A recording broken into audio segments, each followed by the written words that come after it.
Welcome, the War Chief of Light is back with another epic video. Hi, my name's PB, but you lovely people are more than welcome to call me Peeps.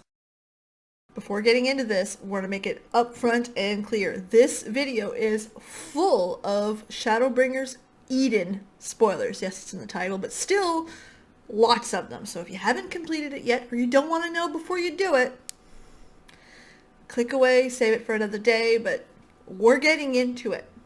Speaking of getting into it, listen, you guys knew the second that I went through Eden there would be a video on this.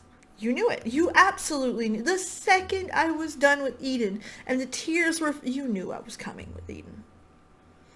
Eden is an amazing raid in Final Fantasy XIV, and it is a love story. But before getting into that, if you're into this sort of stuff, you like lore, deep dives, gaming, Final Fantasy, or just nerdy stuff in general, well, honey, you're home. Hit the subscribe button, because listen, we tend to do nerdy here pretty well. I was right. I was right. Listen, when it happens, which it rarely does, but when it happens, I'm gonna dance, alright? I was right. I had Ryne pegged for a queer-coded story day one. Well, maybe not day one. Basically, when we had that scene with Thancred and Ranjit, and she chose her family at that point and chose her next steps, I got it. That's queer coding at its finest.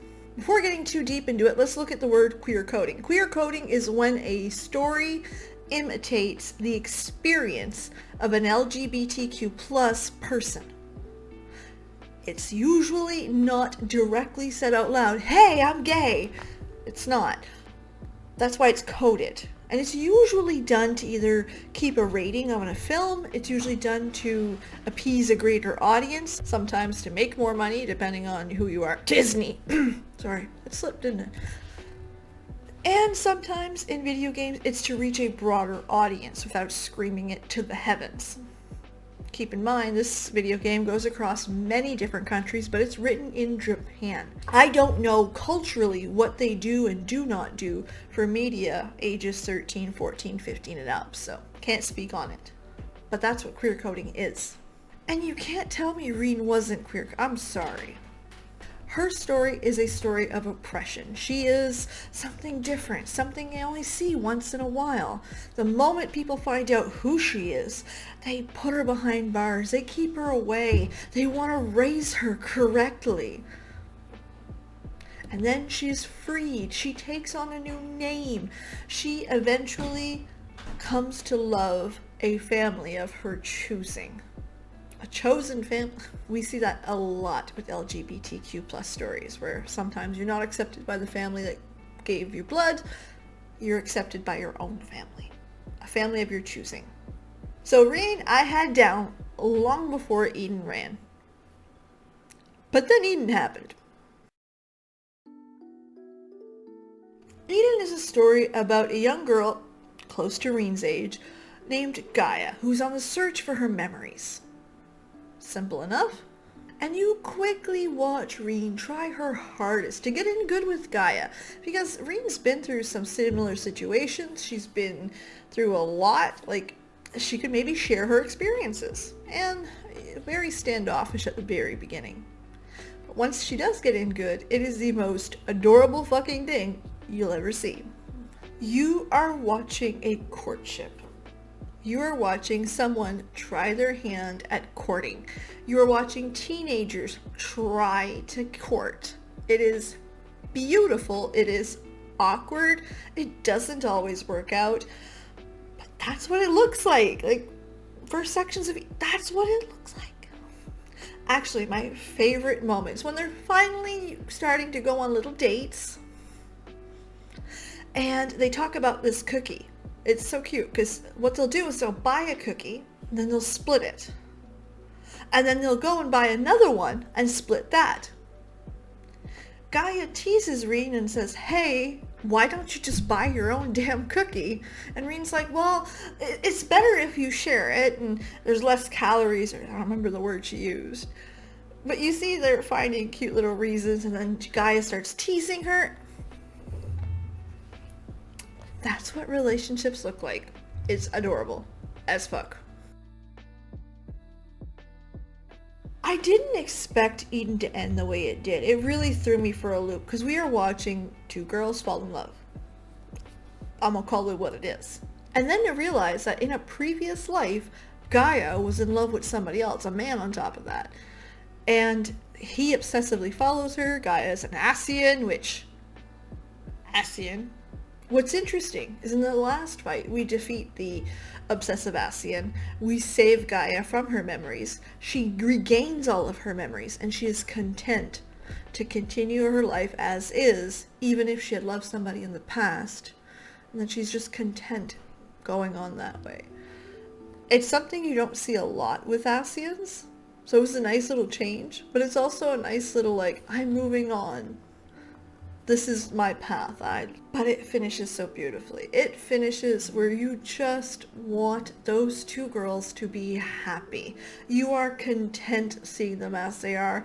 You are good leaving them in the first, and you know that they will keep each other company and be happy.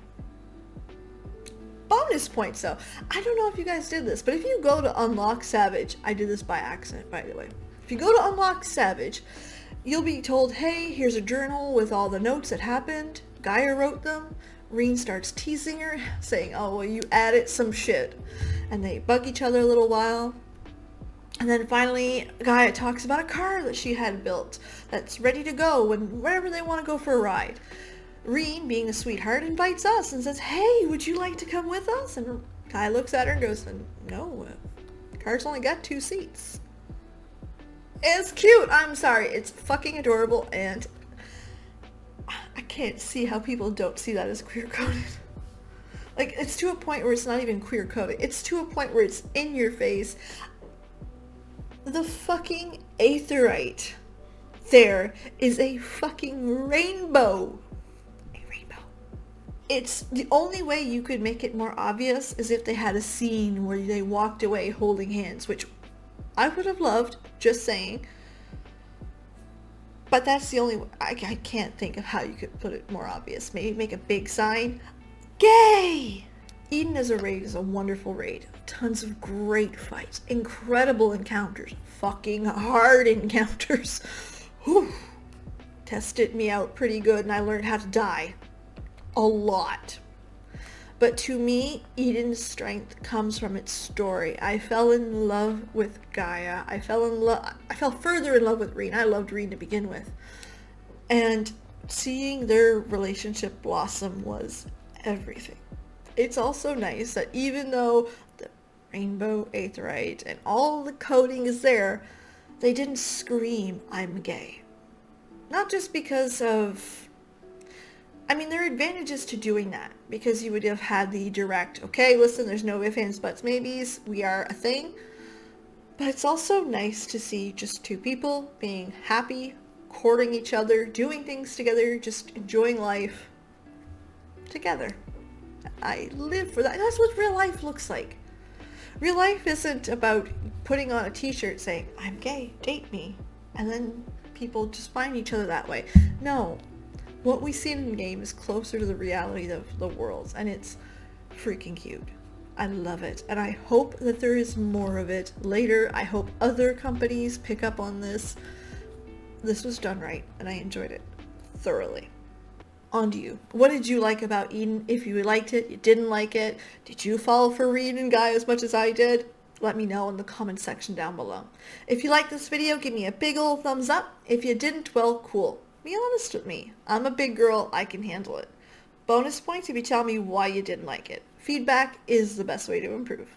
And if you like videos like these, you like lore, deep dive, fangirling, that's what this one was, honestly. You like Final Fantasy, gaming, or just me, I don't know. Hit that subscribe button. And while you're down there, ring that bell. That way you'll get notifications every time I go live or upload, which, bitch, we do a lot. I stream 3 nights a week. I also upload at least a video a week, which I've been doing probably leaving a little too much of lately, which I can't help it. I'm having fun, alright? Okay, well, thanks so much for being here. Have a legendary day, and I can't wait to see you guys again on the next one. Bye. Our little girl, all grown up, getting girlfriends and saving the world and shit.